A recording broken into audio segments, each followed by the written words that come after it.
गुस्सा क्या करते हैं, ये गुटखा खाती है। आओ पत्नी महारानी, ये बताओ गुटखा गुरुजी। गुटखा खाती हैं? हाँ गुटखा खाती है। कौन सा? राजश्री। कितने का खा जाती हैं? कितने खन खाए, जब मन कर तो भाई खाई लेती हैं गुरुजी। और आप भी खाते हो? नहीं मैं नहीं खाता। तो आपकी पत्नी कहाँ सीख गई?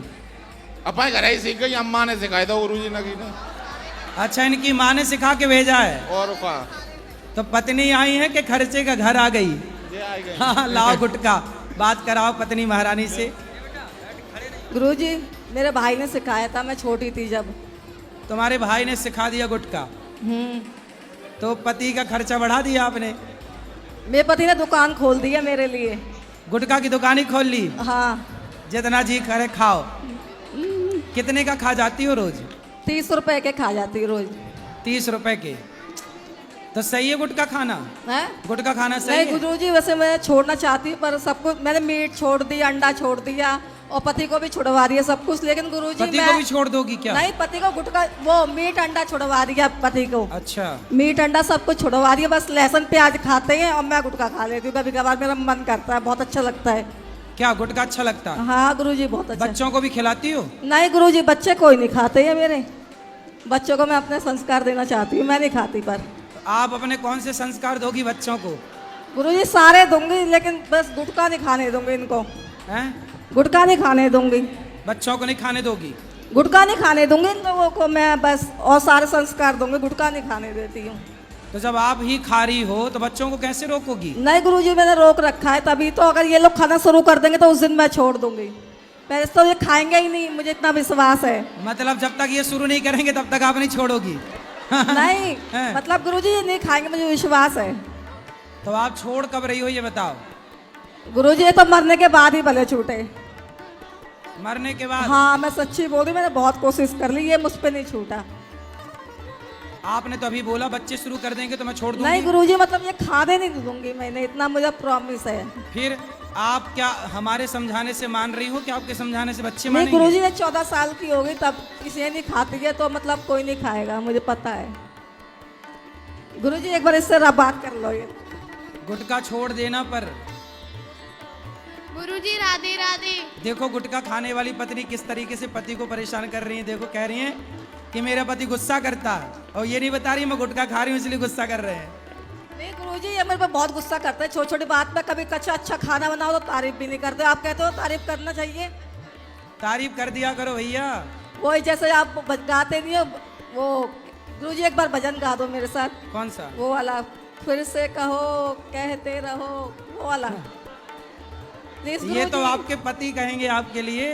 नहीं गुरुजी, एक बार आप मेरे साथ गा दो। हैं? एक बार मेरे साथ नहीं हम गा दो। क्यों कहें? ये तो पति का तो अधिकार है। तो पति से बोल दो, वो गाएंगे। तो पति से बात कराओ। ए भैया गाना वाना सीख लो, गुटखा खाने वाली पत्नी को खुश रखो। हेलो गुरुजी। बोलो इनको। फिर से कहो। अरे शुरू का तो करो पहले, फिर से कहो बाद की लाइन है। शुरुआत करो। क्या है? खूब लगते हो। लगते हो कि लगती हो? लगती हो। हाँ हाँ गाओ अच्छे से। लगती हो। क्या लगती बड़ी हो? अच्छी लगती हो। अरे अच्छे से गाओ, ऐसे नहीं। फिर क्या से? खूब लगती हो, ऐसे गाओ। बड़ी खूब लगती हो, और बड़ी सुंदर लगती हो, जो भी। अरे अच्छा काहे पति को फिर से परेशान कहो कहते रहो, हाँ। अच्छा लगता है।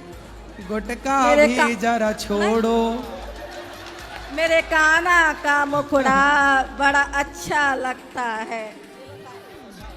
गुरुजी राधे राधे। जी गुरुजी आपके चरणों में कोटि कोटि प्रणाम। खुश रहो। सुनो, पति ने आपको कहा तो आप भी तो पत्नी होके पति वाला सेंटेंस पूरा करो।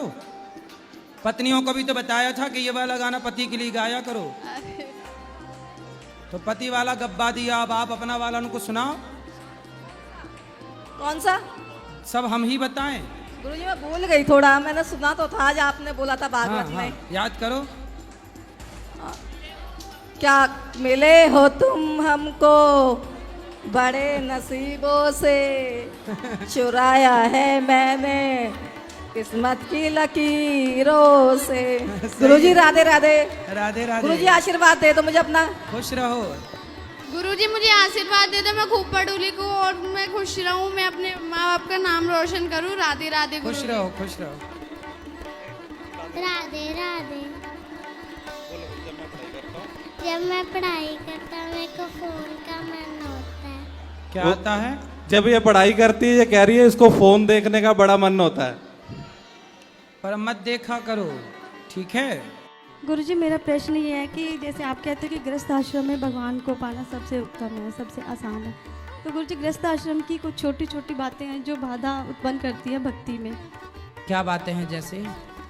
जैसे हम ध्यान लगाते हैं तो बीच में से बच्चे आवाज़ दे देते हैं, तो फिर हमारा ध्यान इधर उधर अस्थिर हो जाता है हमारा ध्यान। कोई बात नहीं, तो गुरुजी भी मन धीरे परेशान धीरे रहता है। देखो, ध्यान का मतलब ये नहीं कि हम एक जगह बैठे ध्यान ही कर रहे हैं। हम बच्चों को गोद में लिटाकर दूध पिलाते हुए, उनको रोटी खिलाते हुए भी तो हम ध्यान कर सकते हैं। ध्यान का मतलब ये नहीं है कि आप आंख बंद करके एक जगह बैठ, ये भी ध्यान है, इसको मनाही कोई नहीं कर सकता। पर ध्यान कैसा? एक लोहार था, वो बाण बना रहा था, तो वहाँ से एक बारात निकल गई। बारात मतलब ढोल नगाड़े सब निकल गए। तो किसी ने पूछा लोहार से, भैया वो बारात जो गई है ना अभी, वो किस तरफ गई? तो लोहार ने कहा, मुझे तो नहीं पता किस तरफ गई। अरे आपके सामने से गई। बोले ना, मैं बाण बनाने में इतना मस्त था कि मुझे पता ही नहीं चली कि कोई बारात भी गई है। मतलब बाण बनाने वाला इतनी तल्लीनता से बाण में डूब गया कि उसे पता ना चला कि बारात किस तरफ चली गई। और आपकी तल्लीनता को छोटा सा बच्चा कैसे भंग कर सकता है? यदि तल्लीनता गहरी हो तो फर्क ही नहीं पड़ेगा ना, वो आएगा। आप ठीक हो अपनी जगह, पर वो और गहराई में आप जाओगे तो फिर कोई चिल्ला रहा है, कोई पुकार रहा है, वो सब नहीं पड़ेगा फर्क। लेकिन फिर भी गृहस्थ में हमें सबको लेके भी चलना हो, सबको लेके चलते हुए